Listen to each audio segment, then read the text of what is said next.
नमस्कार, देश न्यूज देख रहे हैं आप। मैं हूं आपके साथ दामिनी गौड़। बुलेटिन की शुरुआत करेंगे, उससे पहले नजर डालते हैं कुछ हेडलाइंस पर। भारत की एडवाइजरी को कनाडा ने किया खारिज, कहा हमारे देश में आना सेफ है। भारत ने सुरक्षा को लेकर सतर्क किया था।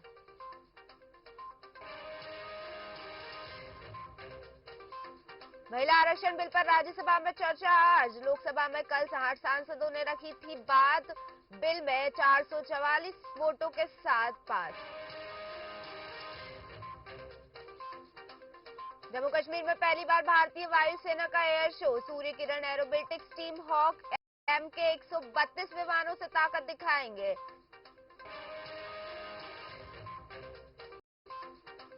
पच्चीस सितंबर को प्रधानमंत्री मोदी आएंगे भोपाल। भेल आनंद नगर इलाके में स्कूल बाजार हो सकते हैं बंद। रेड बसों के रूट होंगे डायवर्ट।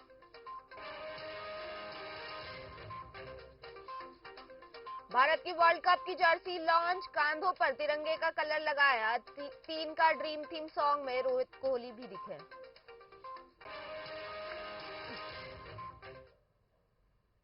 और अब खबरों का सिलसिला शुरू करते हैं। सबसे पहले आपको बता दें, महिला आरक्षण बिल पर आज राज्यसभा में चर्चा होगी। आपको बता दें 20 सितंबर को लोकसभा में बिल पास हुआ है। विधेयक के पक्ष में 454 वोट पड़े, जबकि 2 वोट इसके खिलाफ पड़े। दरअसल एआईएमआईएम पार्टी के 2 सांसद असुद्दीन ओवैसी और इम्तियाज जलील ने विरोध में वोट डाले हैं। वहीं पीएम मोदी ने बुधवार देर रात ट्विटर पर एक पोस्ट शेयर करते हुए सभी को धन्यवाद दिया है। पीएम ने लिखा, लोकसभा में संविधान का 128वां संशोधन विधेयक 2023 के पारित होने पर मुझे खुशी हुई। मैं सभी दलों के सांसदों को धन्यवाद देता हूं जिन्होंने इस विधेयक के समर्थन में वोट डाले।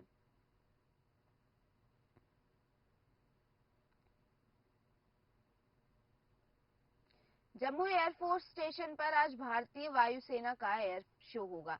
ये शो 2 दिन तक चलेगा, जिसमें Surya Kiran aerobatics team hoc M के 132 विमानों से देश की ताकत दिखाएगी। इसके अलावा MI-17 हेलीकॉप्टरों से डिस्प्ले के साथ air warriors dream team, Akashganga daredevil skydiving team आसमान में अपने करतब दिखाएंगी। साथ ही शो में भारतीय वायुसेना के एयर वॉरियर्स सिम्फनी ऑर्केस्ट्रा का भी प्रदर्शन किया जाएगा। वहीं सुखोई फाइटर जेट इसमें हिस्सा नहीं ले सकता है। आपको बता दें, जम्मू में इस एयर शो का आयोजन देश से जम्मू कश्मीर के 46वें विलय दिवस के रूप में मनाया जाएगा।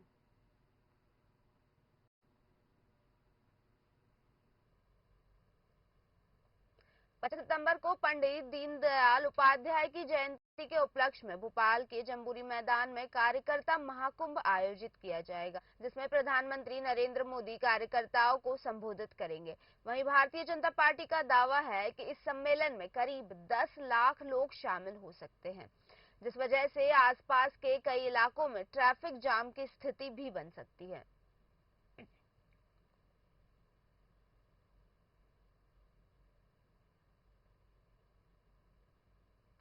इंदौर के रेलवे स्टेशन पर ट्रेन में एक युवती एक दिन के बच्चे को छोड़कर चली।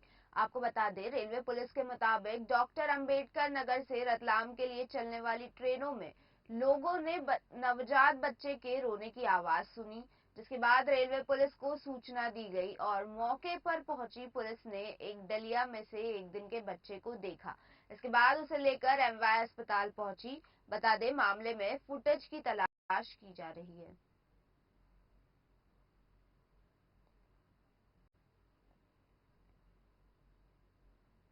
भोपाल के हमीदिया अस्पताल में मरीजों को दवाइयां नहीं मिल पा रही है और पिछले करीब 1 सप्ताह से दवाइयों के लिए मरीजों को बाहर के मेडिकल स्टोर से दवाइयां लेनी पड़ रही है।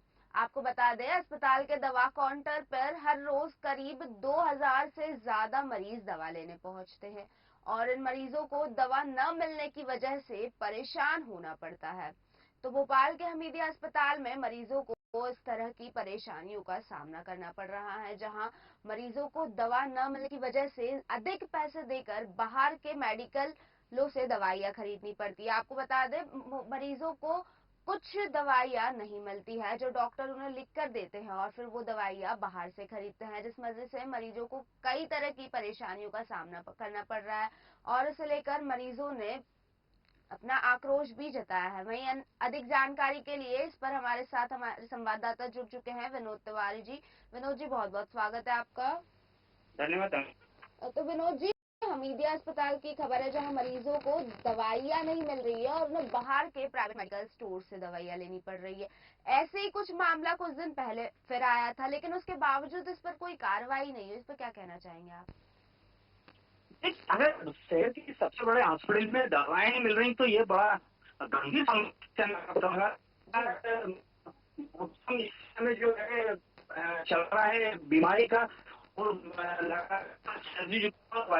हॉस्पिटल में पहुंच रहे हैं, इलाज नहीं मिल रहा है, गंभीर समस्या है।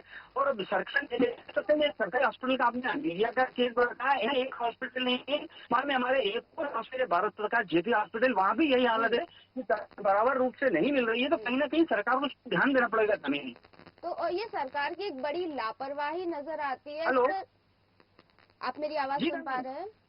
हाँ, आवाज आ रही है आपकी। विनोद जी, मैं ये कह रही थी कि सरकार की एक बड़ी लापरवाही नजर आ रही है क्योंकि सरकार इस पर ध्यान नहीं दे रही है और जैसे कि आपने कहा वायरल चल रहा है, मरीजों को दवाई मिलनी चाहिए लेकिन उसके बावजूद मरीज परेशान हो रहा है। तो इस पर क्या किसी नेता या फिर कोई सरकारी अधिकारी कोई प्रतिक्रिया दे सकता है या किसी ने प्रतिक्रिया दी है?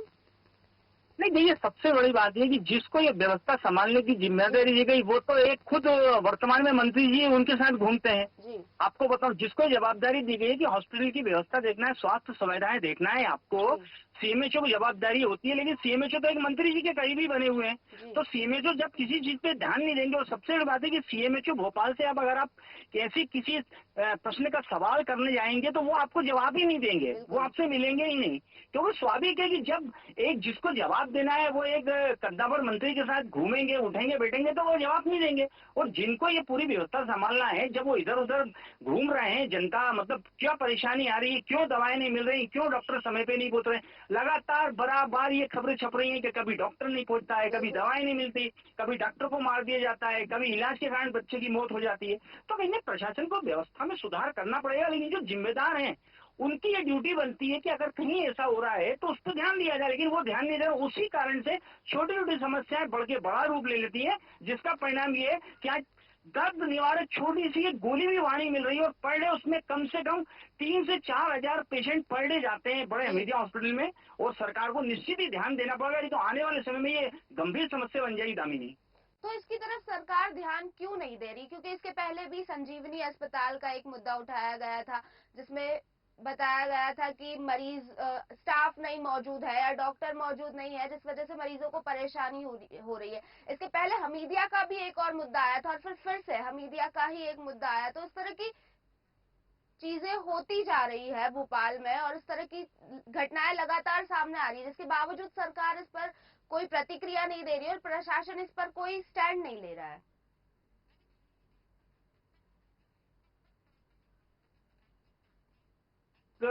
एक जगह ये बोला था कि अगर मीडिया में कोई खबर छपती तो उस पर संज्ञान लेना अति आवश्यक होगा।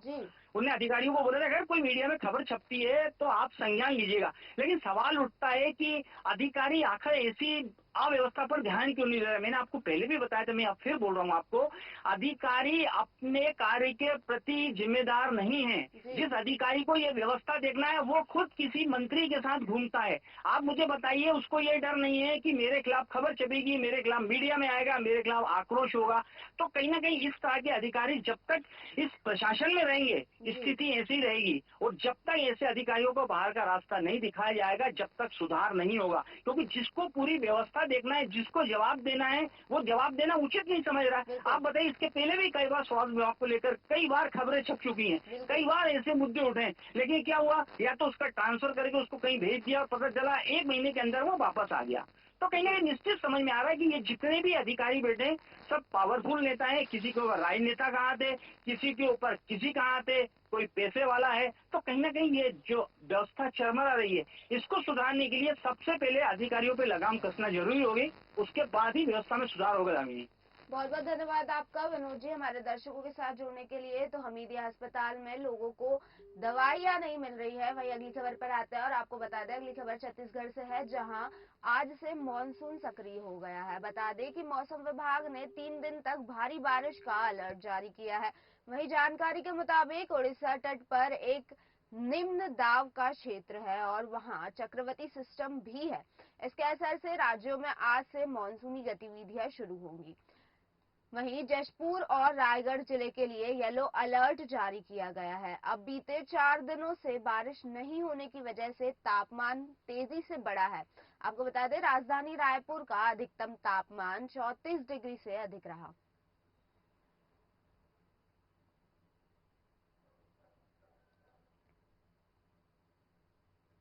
पटना के परसा बाजार थाना अंतर्गत टरवा गांव के पास बुधवार को कॉलेज जा रही एक छात्रा को तेज रफ्तार हाईवा ने कुचल डाला। इस हादसे में छात्रा की मौत घटनास्थल पर ही हो गई।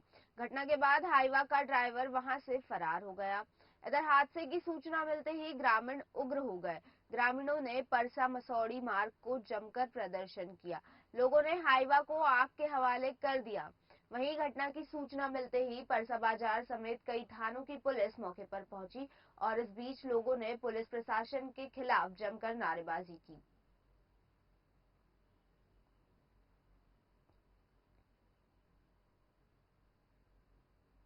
कानपुर में हेड कांस्टेबल पर जानलेवा हमला करने वाले बदमाश राहुल यादव से पुलिस की मुठभेड़ हो गई। पुलिस ने घिरता देख बदमाश ने फायरिंग की। फिर पुलिस ने पैर में गोली मारकर उसे दबोच लिया। जिस बदमाश को बुधवार तड़के मुठभेड़ में गोली लगी है, उसे सोमवार शाम ईंट और डंडे से हेड कांस्टेबल को पीट कर अधमरा कर दिया था। इस दौरान वह चिल्ला रहा था। बदमाशों ने कांस्टेबल के पैर पर डंडे और ईंट से ताबड़तोड़ वार भी किए थे। आपको बता दें अब करीब 36 घंटे बाद पुलिस ने बदमाश को अरेस्ट कर लिया है।